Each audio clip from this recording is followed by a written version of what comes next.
angel. And I started that drawing for a class I was teaching on the day that the Russians invaded Ukraine. Wow. Saint Michael is the patron saint of the Ukraine. So you'll notice on the candle he's holding the colors of the Ukrainian flag. That really meant a lot to me.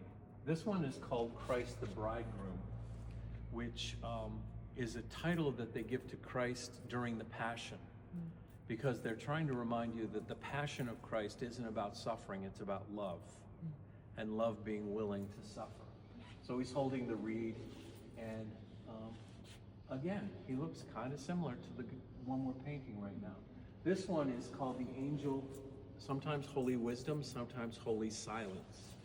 And remember how I pointed out the diamonds in the halo? Same thing. And this one is Holy Silence because of the gesture on it.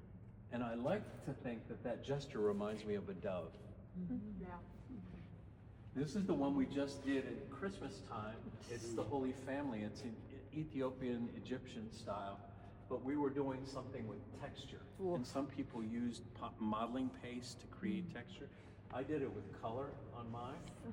And Joseph brought turtle doves to the temple, and it's a piece of the presentation icon. This is Ruth from the book of Ruth, who went to the threshing floor, so she's holding wheat and a little bit of the wherever you go, I will go. And then St. Lucy. St. Lucy we did down in Phoenix. I teach for the Franciscans about 4 times a year down in Scottsdale.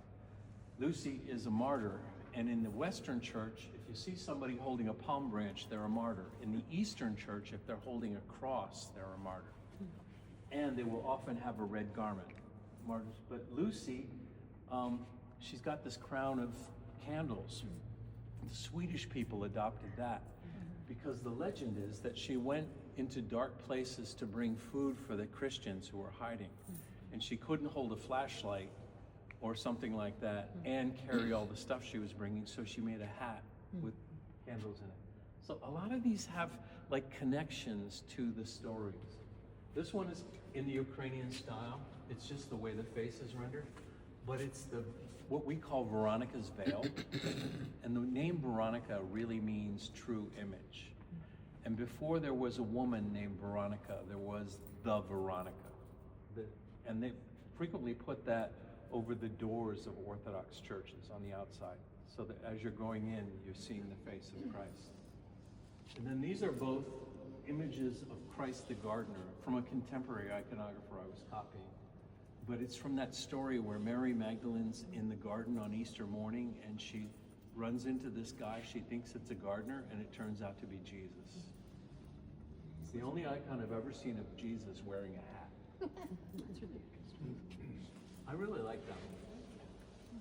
So, and this is Hildegard of 11th century German Benedictine nun. And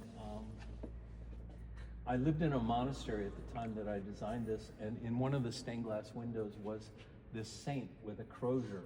And that's a sign that she's an abbess, which is the head of the monastery. And yeah, so I included that because I just like the bird on there. And this is St. Francis. And that piece is taken from a fresco in the lower church of St. Francis in Assisi, where he's buried. And the original was done 30 years after he died. So it's the closest thing we have to a portrait. So we do that. This is the Virgin of Tenderness in a Romanian style. The Romanian iconographers presently are amazing. And they're doing, but I love the red background on that one. Yeah. It just makes the whole thing pop. And then this is called the Angel with the Golden Hair.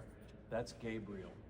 And angels usually have wings, but there's no room on that panel. It's a copy of a 10th century Russian Kiev, we call it Russian, but it's really Kiev, style icon. But you can see, like now you can tell where I put the highlights on the face. And you can tell where the brown Zankir was underneath there. But it's called the Angel with the Golden Hair because all of those strands of yellow paint on the hair. And then this is St. Luke. The legend says that Luke painted the first icon. It's not just an angel, but it's holy wisdom. That's the shape of holy wisdoms. whispering into his ear what he should write. See this drapery right here? That means that this scene takes place indoors. But they often put them in front like a set from a play. And whenever you see that, it's indoors. So they're telling you this is the building that these folks are inside? Yeah. It's an indoor scene. But notice the way the chair gets bigger as it goes away from you. That's called inverse perspective. When we stand on a railroad track and the railroad track goes together in the distance, in an icon it goes apart because the vanishing point is no longer out there, it's the viewer. So what they're saying to you is you're the little thing and everything else is greater than you. Because from our perspective, everything else looks less than from us. That's why buildings are all messed up in terms of the perspective and everything. They're trying to show you that God's way of looking at things is different than our way. A lot of people just assume they didn't know how to do it, but these are from the same people that built the Parthenon. Like they knew how to do it. They chose not to.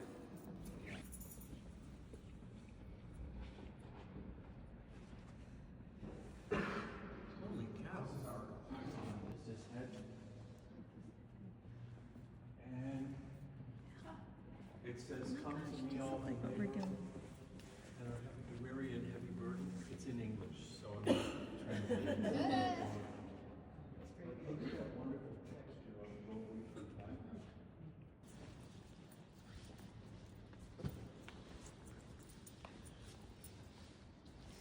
So if you look in the niches on both sides here, that's the Virgin of the Sign. And so basically it's Mary with baby Jesus within her body. And she's got her hands raised in prayer. Mary always has those stars on her shoulders and on her veil. That's one way you know it's her. And also those colors, the maroon on the outside, the blue on the inside.